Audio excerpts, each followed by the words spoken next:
Pemirsa, kita lanjutkan dialog dengan Pak Ahmad Ramadan, Pak Pitra Romadoni, dan Pak Holil Nafis. Saya ke Pak Ahmad Ramadan. Pak Ahmad Ramadan, yang bisa dikenakan terhadap Muhammad KC, ini berarti bisa dua-duanya, bisa UU ITE dan penistaan agama, Pak? Ya, dikenakan UU ITE karena penyebaran konten tersebut menggunakan media elektronik. Dia menggunakan salah satu platform media sosial YouTube, sehingga dikenakan pasal 45 ayat 2 dijuntokan dengan pasal 28 ayat 2, kemudian dijuntokan juga dengan pasal 156 KUHP. Baik, Pak Ahmad Ramadan, terkait dengan donasi, open donasi yang dilakukan oleh Muhammad KC, itu apa tujuannya, Pak, sebenarnya? Ya, nanti kita lihat, Mbak, ini kan sedang berproses. Masih kita lakukan proses terhadap yang bersangkutan. Di mana video ini kan bukan satu, Mbak. Perlu kami sampaikan bahwa video-video yang disebar itu puluhan, bahkan ratusan. Kami Polri sudah melakukan koordinasi dengan Kementerian Kominfo. Sampai tadi hari ini sudah ada 42 video akunnya MK yang sudah di take down dan 38 yang sedang berproses. Jadi bayangkan, jadi bukan hanya satu atau dua video. Jadi kita akan lihat nanti motivasi apa yang dilakukan oleh tersangka MK ya, dengan sedemikian banyak video tersebut. Dan video-video yang di-take down oleh YouTube atas permintaan Kementerian Kominfo hasil koordinasi dengan Barreskrim, tentunya itu bermuatan penistaan, penghinaan agama, dan berpotensi untuk memecah belah. Baik. Demikian, Mbak. Baik, saya ke Pak Pitra. Pak Pitra, menurut Anda yang dilakukan oleh Muhammad KC, itu memang seorang preacher atau soal pendakwah, atau memang hanya mencari viewers dengan sensasi? Salah satunya adalah melalui perdebatan soal agama. Pak Pitra? Iya, Mbak Nisa. Mengenai motif, tujuan, dan agenda yang dilakukan oleh Muhammad KC ini, saya tidak bisa berkomentar terlalu jauh membahas hal tersebut karena itu masih dalam pendalaman dan kajian di kepolisian. Dan tentunya kita sama-sama menunggu juga rilis resmi dari polisi. Tujuan yang bersangkutan itu membuka donasi atau motifnya itu seperti apa. Akan tetapi yang kita sesalkan, yang bersangkutan ini membuat suatu hal-hal yang sangat tendensius yang mendapat mengganggu kerukunan di antara umat beragama. Baik. Di momen yang tidak tepat, yaitu kita lagi berduka dan kita saat ini sedang bertahan hidup di masa pandemi COVID-19 ini, yang bersangkutan malah menambah hal-hal yang dapat memicu keresahan masyarakat tadi gitu. Sebaiknya Pak Ramadan, yang bersangkutan Muhammad itu KC meredam, ini, gitu. Ya, Pak Ramadan, Muhammad KC ini pekerjaannya apa sih, Pak? Pekerjaannya YouTuber. Jadi pekerjaannya hanya YouTuber ya? Ya, dalam pemeriksaan dia mengaku apa pekerjaannya, ya dia pekerjaannya YouTuber.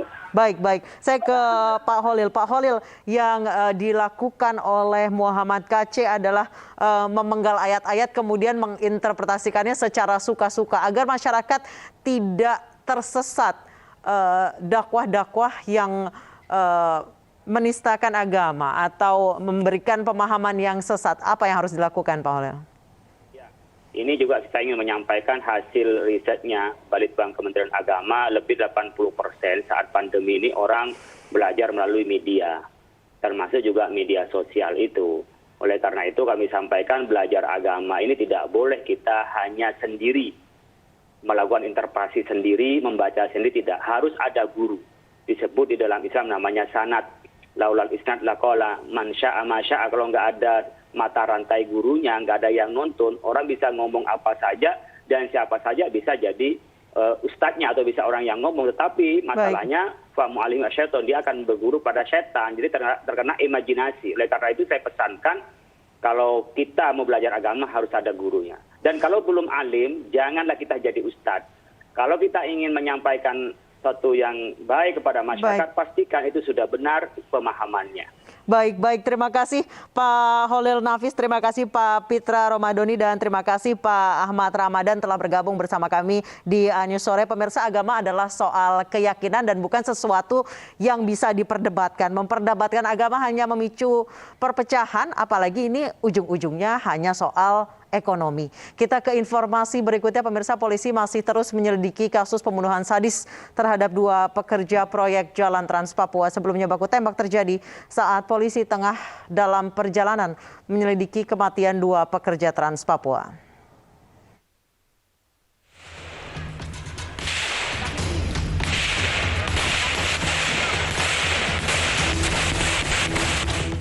Inilah baku tembak yang terjadi di Yahukimo, Papua saat aparat tengah dalam perjalanan menyelidiki kasus kematian 2 pekerja yang tewas mengenaskan. Dalam insiden baku tembak dengan kelompok kriminal bersenjata ini, 4 personil polisi terluka. Selain menembaki petugas, anggota KKB juga menutup jalan guna menghambat penyelidikan. Semoga bangsa Indonesia pada nyadar. Selamat sore semuanya. Saya Muhammad Kece. Udah. Oke.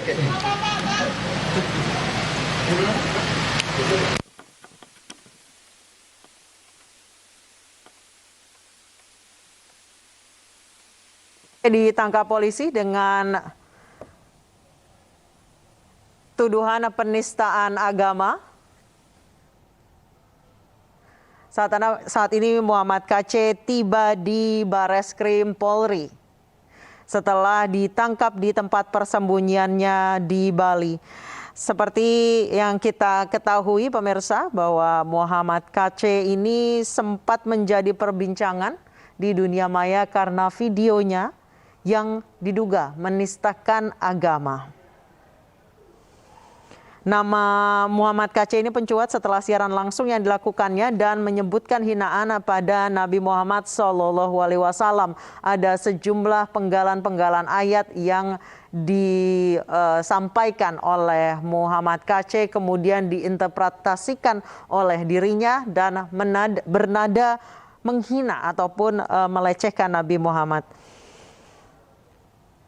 Kemudian Muhammad KC sempat klarifikasi bahwa apa yang ia sampaikan ini disebutkan dalam kitab suci. Namun kemudian Muhammad KC dilaporkan ke polisi dengan tuduhan menistakan agama.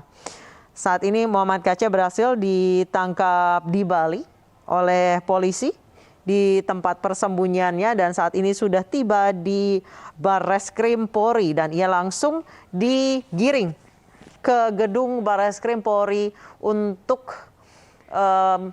pemeriksaan.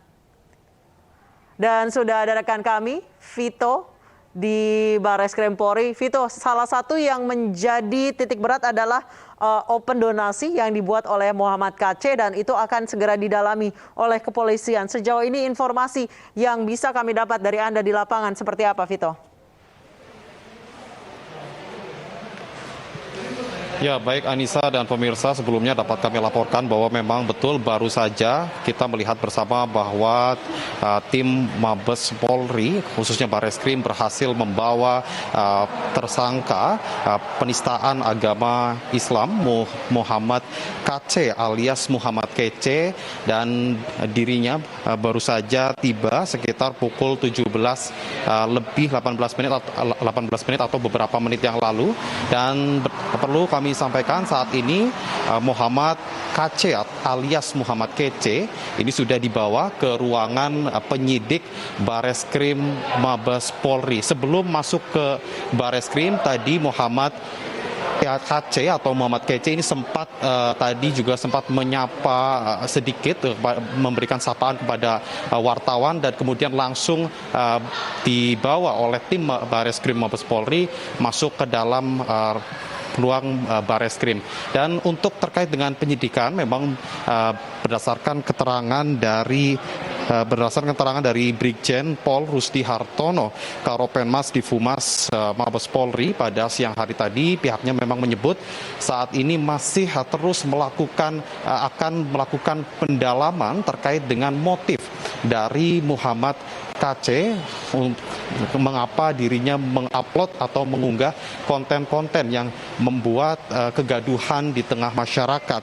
Kemudian juga berdasarkan keterangan dari pihak Mabes Polri sendiri, Muhammad KC alias Muhammad KC ini mendapatkan ancaman pasal berlapis, yaitu pasal 28 ayat A jungto pasal 45A ayat 2 Undang-Undang Informasi dan Transaksi Elektronik serta pasal 156A KUHP tentang penodaan agama dengan ancaman hukuman maksimal 6 tahun penjara. Dan Anissa, hingga saat ini kami masih terus menunggu terkait dengan informasi terbaru dari kasus yang menjerat Muhammad KC ini. Kembali ke Anda.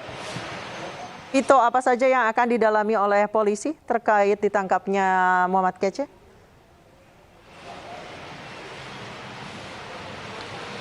Ya, Anissa dan pemirsa, dapat kami laporkan memang terkait dengan apa saja yang didalami, ini tentu banyak sekali konten-konten yang diunggah oleh Muhammad KC yang menimbulkan keresahan di tengah masyarakat, khususnya bagi umat Islam. Memang dari keterangan yang kami terima atau informasi sementara, Muhammad KC ini akan diperiksa terkait dengan satu, yaitu adalah motifnya, dan kemudian terkait dengan isi dari konten-konten yang diunggah oleh Muhammad KC yang memang beberapa ini sangat menyinggung khususnya bagi umat muslim. Terkait dengan beberapa kontennya tersebut, nantinya dari pihak Bareskrim Polri ini akan melakukan penyidikan, dan kami masih sampai saat ini masih menunggu apakah nantinya Muhammad KC ini akan ditahan atau mekanisme hukum selanjutnya. Ini kita masih menunggu keterangan resmi dari pihak kepolisian. Anissa. Baik, terima kasih. Vito Erlangga melaporkan langsung dari Gedung Bareskrim Polri Jakarta. Selamat bertugas kembali. Pemirsa, usai jeda, Presiden Joko Widodo memanggil seluruh petinggi partai politik koalisi ke Istana Negara. Ada apa? Kita akan hadirkan informasinya usai jeda.